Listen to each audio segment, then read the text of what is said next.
Hey everyone, and welcome back to the channel. Today we're talking about something real close to my heart: wildflowers. There's just something so magical about a field bursting with color, don't you think? It's like a little piece of untamed beauty right in your own backyard. And the best part? Creating a wildflower meadow isn't just about the visual charm. It's about bringing life to your yard, supporting those precious pollinators, and adding a touch of that good old-fashioned natural charm. So if you're ready to swap out some of that high-maintenance grass for a little piece of wildflower heaven, stick around. We're gonna walk through all the steps to get your meadow blooming and buzzing in no time. All right, y'all, first things first, we gotta find the perfect spot to plant these beauties. Wildflowers thrive in sunshine. So when you're scouting out a spot in your yard, think about where the sun spends most of its time. We're talking at least 6 good hours of sunlight each day. And here's a little secret: wildflowers aren't too picky about soil. In fact, they often prefer it a tad on the rough side. So if you've got an area with poor soil that you thought nothing would grow in, well, surprise! It might just be the perfect spot for a wildflower meadow. Once you've found that perfect sun-drenched spot, it's time to move on to the fun part: choosing your wildflower seeds. Now that you've found the perfect sun-soaked spot for your meadow, it's time to talk about the real stars of the show, the wildflowers themselves. These vibrant beauties are what will make your garden truly shine. Choosing the right seed mix is key to creating a meadow that'll thrive in your neck of the woods. It's not just about picking pretty flowers, it's about selecting varieties that will flourish in your specific environment. Native wildflowers are like old friends to your local soil and climate. They've evolved to thrive in your area, making them a perfect choice. They already know the lay of the land and require a whole lot less fussing over. This means less work for you and more time to enjoy their beauty. You'll find that they're naturally more resistant to pests and diseases, which means healthier plants with less intervention. And they'll attract all sorts of beneficial insects and pollinators. These little helpers are crucial for a thriving garden ecosystem. When it comes to choosing your wildflower varieties, I always say the more, the merrier. A diverse mix will ensure a vibrant and dynamic garden. Go for a mix that includes both annuals and perennials. This combination will give you the best of both worlds. Annuals bloom for one glorious season, providing a burst of color that'll have your heart singing. They're perfect for instant gratification. Perennials, on the other hand, are the gift that keeps on giving. They establish themselves and return year after year. They come back year after year, getting bigger and more beautiful over time. This means your garden will evolve and grow more stunning with each passing season. Having a mix of both ensures you'll have something beautiful to look at from spring all the way through fall. Your garden will be a continuous source of joy. So do your research, talk to your local nursery, and choose a mix that speaks to your heart. With the right selection, your wildflower meadow will be a breathtaking masterpiece. All right, folks, we've found our sunny spot. We've picked out our wildflower all-stars, and now it's time to get our hands dirty. Literally. This is where the real fun begins. Prepping the soil might not be the most glamorous part of creating a wildflower meadow, but trust me, it's crucial for giving those tiny seeds the best possible start in life. A good foundation is everything. The first order of business is to evict any existing vegetation that might try to steal the show. This means saying goodbye to grass, weeds, and anything else that's currently occupying the space. We need a clean slate to work with. For smaller areas, good old-fashioned elbow grease might be all you need. It's a great workout too. For larger areas, you might want to consider renting a sod cutter to make the job a little easier on yourself. Trust me, your back will thank you. Once the existing vegetation is out of the picture, it's time to address the soil itself. This step is often overlooked, but it's super important. If you've got nutrient-rich topsoil, you might want to consider removing a few inches of it to prevent those pesky grasses from taking over. This helps in keeping unwanted plants at bay. With the vegetation gone and the topsoil addressed, it's time to give the area a gentle once-over with a rake. This helps to even things out just a bit.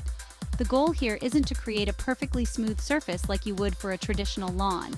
Instead, we're aiming for a slightly rough texture to help those tiny wildflower seeds find little pockets to settle into and call home.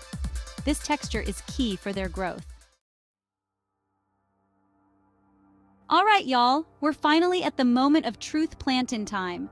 This is where things start to get really exciting, because we're literally sowing the seeds of something beautiful. The best time to plant your wildflower seeds depends on your location and the specific types of wildflowers you've chosen. In general, early spring or fall tends to be the sweet spot for most wildflower species. First things first, give your seed packets a good shake. Mix your wildflower seeds with some dry sand. This helps to bulk up the volume of the seeds, making it easier to spread them evenly across your meadow to be. Once you've got your seeds and sand all mixed up, it's time to start scattering. Lightly rake the area again, just to ensure those seeds have good contact with the soil. But don't bury them too deep. Wildflower seeds need light to germinate, so a light dusting of soil is all they need. Now step back and admire your handiwork. You've officially planted the seeds for a beautiful wildflower meadow. All right, y'all, we've planted our wildflower seeds, and now it's time to give them a little something to quench their thirst. Water is essential for those tiny seeds to germinate and sprout into the beautiful blooms we're dreaming of. Right after planting, it's important to give your meadow-to-be a good, deep watering. This helps to settle the soil around those tiny seeds and encourages them to start putting down roots. But here's the catch: you don't want to drown them. Overwatering can actually do more harm than good. A good rule of thumb is to water deeply once a week, or whenever the top inch of soil feels dry to the touch. And when you water, water slowly and deeply, allowing the moisture to soak down to the roots. Avoid using a strong jet of water, which can dislodge those tiny seeds and wash them away.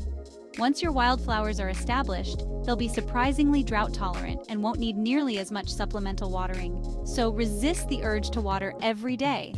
Let Mother Nature do her thing, and only water when the soil is truly dry. Know you've been a good friend.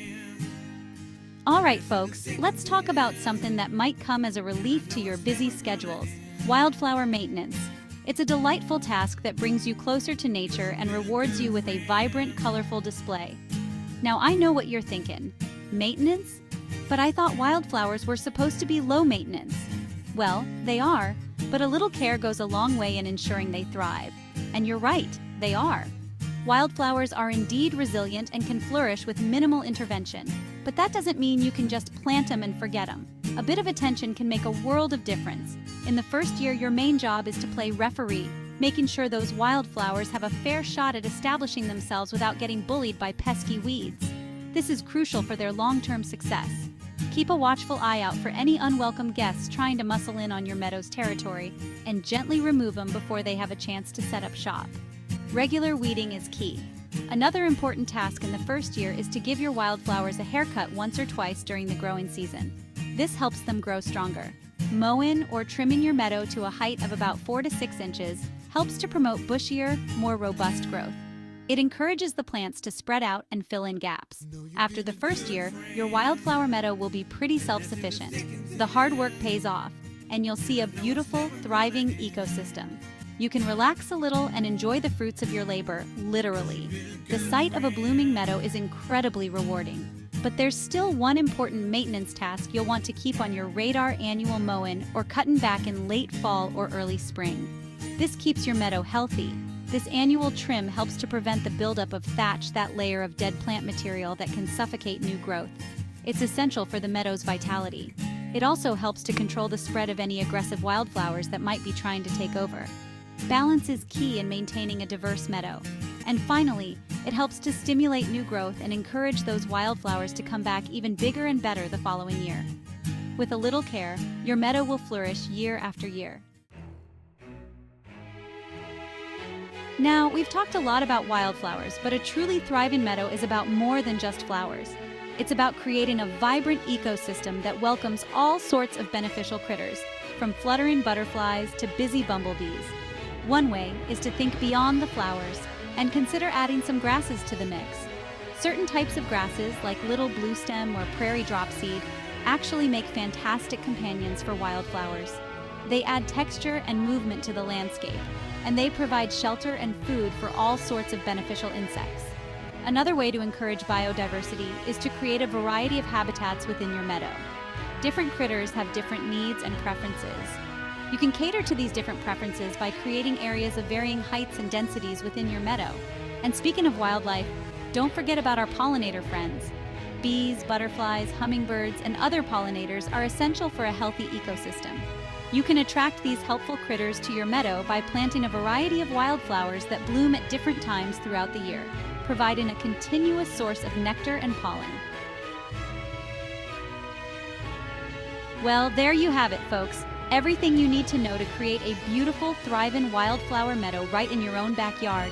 Remember, it all starts with choosing the right location, selecting the perfect mix of native wildflowers, and giving those seeds the best possible start in life. With a little patience, a little love, and maybe a little dirt under your fingernails, you'll be well on your way to enjoying a stunning display of color and life that'll bring joy for years to come. Thanks for joining me on this wildflower adventure. And remember, the best gardens are the ones that reflect the heart and soul of the people who tend them. So get out there, get creative, and let your wildflower flag fly.